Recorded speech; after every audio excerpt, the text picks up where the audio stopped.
to my channel. My name is Kelli Morgan. I'm a registered dietitian, and today I'm going to talk to you about how to optimize your surgery through your diet. I'm a dietitian, so our prescription pad is food. So I had surgery last week, and I did all these tips and tricks leading up to it and in my recovery, and I have to say, even my doctor was like, wow, like you guys, I didn't even feel bad the day of my surgery. My swelling has been really minimal, and my bruising has also been really minimal. My last video I shared that I had a mini rhinoplasty, and you do get pretty bruised around your eyes, and I have one little bruise right there that I'm able to cover up with makeup, but if I point it out, you can see it, and that is all I am left with.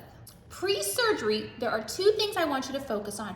First, you want your blood pressure to be low. So you need to eat a diet that's suitable to lower your blood pressure. The reason is you can have more complications during surgery if your blood pressure is high, and it's also really going to slow down your recovery and increase your swelling. So a few things you can do to lower your blood pressure is one, stop all alcohol 2 weeks before surgery and dramatically reduce your caffeine intake. If you are someone who is really worried about your blood pressure, like maybe it is on the higher side, I would completely cut out caffeine. I have low to normal blood pressure, so I still had 1 cup of coffee a day, but the last few days leading up to surgery, I was only drinking half of my cup, and then I would switch to decaf because that really does make a huge difference. So if you're someone who does soda or any energy drinks, completely cut them out and have as minimal amount of caffeine as possible. So let's talk about your low inflammation diet. High inflammation, again, is going to slow down your recovery, and you're not going to get the results you want, and you're not going to bounce back as quickly. So first thing we can do is remove all the inflammatory foods. Those are going to be found mostly in your processed foods. So if it's coming from your pantry and it's not like beans or rice, get rid of it. We don't want to be having crackers and cookies and chips. This is not the time for that. We want to be as healthy as possible going into surgery so that we can have the best results. Also, start cutting back on your fatty meats, any of your dairy products. Those can also cause inflammation in your body. And you want to bring in a lot of anti-inflammatory foods. So those are mostly to be found in the plant kingdom. So you want to really increase your fresh fruit and vegetables, your whole grains. Those have a lot of good minerals your body needs for healing. And a fun food my daughter saw before she had her wisdom teeth on TikTok, there was a trend to drink like a container of pineapple juice the night before your surgery. And she did that, and she really didn't have any swelling. So I looked it up. It actually is a thing. So I was like, okay, I am going to do that. So let me tell you guys, I had a whole pineapple every day for a week leading up to my surgery. So I would eat the flesh, and I took the core and I juiced it. I love to juice. In a perfect world, I would juice every day. I probably get to juice once a week just because it's so time consuming. But I made the time and I juiced the core of the pineapple, and I did it mixed with carrots and oranges. You guys, it was absolutely divine. Again, I should just treat myself and make it every day. But I did that every day, and then I made enough for the next 3 days after surgery, and I really think it made a huge difference. It was refreshing because you're dehydrated after surgery, and it really did help with the inflammation. And there is an enzyme in pineapples, also in papaya, that helps with bruising. And like I said, I had minimal bruising. So I am going to give that TikTok trend this dietitian's seal of approval because I really think it worked.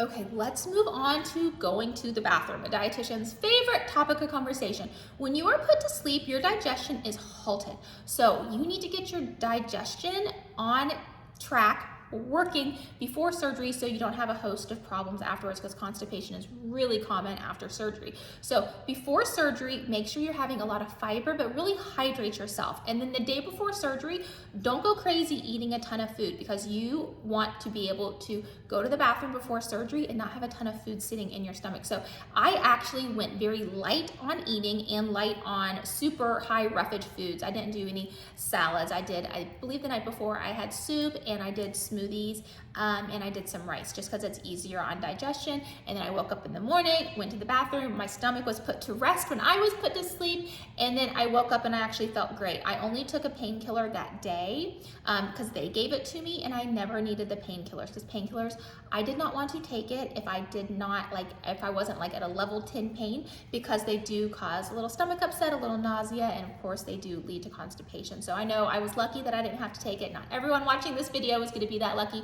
So if you do have to take painkillers, make sure you are on a high fiber diet, don't have any dairy products, because those can cause constipation, and you might need to look into having a little, maybe taking a stool softener with that, or a little bit, you can do a cassia fiber. That's a natural laxative. It's just a fiber that you can add to things. Or if you do my Juice Plus protein shakes, they have a cassia fiber in them. So of course I woke up, that was the first thing I had when I got home. I had Maddie make me a cup of coffee in the shake so I'd get all that good fiber in. Talk about supplements. Ask your doctor what you need to stop taking before surgery. You don't want to be taking anything that thins your blood. So you don't want to have any super high levels of vitamin E, vitamin C, omegas. I had to stop my omegas beforehand because it does thin your blood, and then also melatonin. So also think about foods that are high in those sources. So if you're doing a lot of salmon or a lot of fatty fish, just let your doctor know to see if he recommends that you avoid those.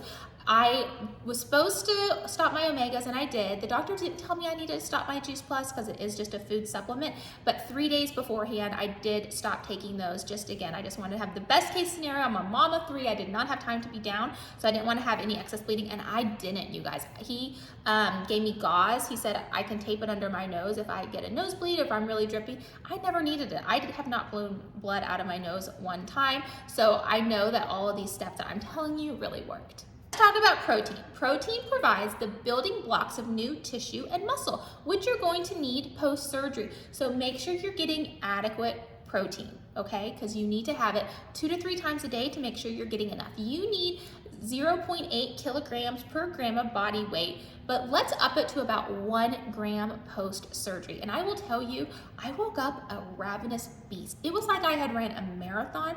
I was starving the first 3 days after surgery, so I know I got enough protein because I was definitely eating enough calories. I did not miss a meal. I even had 3 meals when I got home from surgery. So make sure you're doing, protein smoothies are really good after surgery, especially if you're having trouble eating. It's just very easy on digestion. Beans, tofu, if you do eat animal products, make sure you don't have the ones that are high in saturated fat and cholesterol, again, because you're wanting to keep your inflammation low, so do chicken or fish, but make sure you are getting adequate protein in your diet.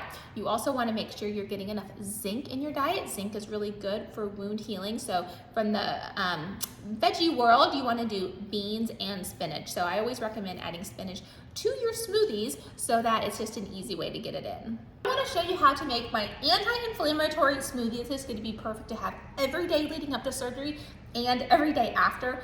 I swear by this smoothie, it has all the stuff I was talking about all in one smoothie. Okay, so we're going to start with 1 cup of almond milk, and I promise you that my Vitamix is clean. I have had this bad boy for a long time. It actually just got back from the Vitamix hospital. We are going to do 1 scoop of a plant-based protein powder. If you don't have one you love, send me a message or leave a comment and I'll send you a link to mine. I'm an affiliate with them. This one is low inflammation. What am I trying to say? Low inflammatory, high in fiber, full of goodness, and it tastes good. It doesn't matter what's in it. If it doesn't taste good, it's creamy. It tastes like cake batter. It's not chalky. You could just, mix it with water and turn it into pudding. That's how creamy it is. Okay, we want to do 2 cups of fruit. You have to have a banana because that makes everything delicious and creamy. We're going to do strawberries for their high antioxidant value. They're also really high in fiber. And then frozen pineapple. So I was doing pineapple twice a day, but I'm telling you, that TikTok trend, it is a thing. Lowers your swelling, lowers your bruising, and it's delicious, so why wouldn't we want it? And then I like to throw in my Juice Plus capsules right into my smoothie. I just swallowed the greens and the omegas, and I put my fruits and my berries in. These are whole foods. This is not a synthetic vitamin. It's like juice. It's juice that's been dehydrated and put into a capsule. So it's whole food. It even has a food label. These are game changing for your health, for your hair, for your skin, for your immunity. There's like 45 research studies on what all they do in the body. They're amazing. And then we got to get our greens in for all of those nutrients. Look how easy this is, you guys. I'm gonna go blend it up and I'll show you what it looks like. Look how absolutely delicious this is. It's not a beautiful color because the spinach and the strawberries turn it kind of brown, but I promise you this tastes like a strawberry tropical cake. You will start to crave it. This is exactly what I recommend as a dietitian eat pre and post surgery. I hope this video really helped you. Please like it, subscribe, send it to someone you love that's having surgery, and I hope you have a speedy recovery. I'm a registered dietitian, and here are my top tips for eating to maximize your recovery from surgery. Before surgery, you want to have a low inflammatory diet and you want to make sure your blood pressure is low. So wean yourself off of alcohol, caffeine, processed foods, high fatty meats and dairy. Post-surgery, I want you to focus on eating the rainbow. You want to have all those phytonutrients and antioxidants to help your body heal. You want to make sure you're getting enough protein for wound healing and make sure you're getting enough fiber to avoid that dreaded constipation. And here's a fun food you can add to your diet pre and post surgery is pineapple. There are enzymes in pineapple that help to deal with swelling and bruising. So eating it before and after will dramatically. So here's a fun food you can add pre and post surgery to help with inflammation and bruising. Pineapple. I ate a pineapple every day before surgery. I even juiced the rind and I put pineapple in my favorite pineapple, vanilla, strawberry smoothie. My bruising was dramatically decreased, my doctor said, and I only have one tiny little bruise left from my surgery. So this TikTok trend really is a thing. So there's one food you can add to your diet pre and post surgery that's going to make a huge difference, and that's pineapple. Pineapple has an enzyme that's going to help reduce your swelling and bruising post surgery.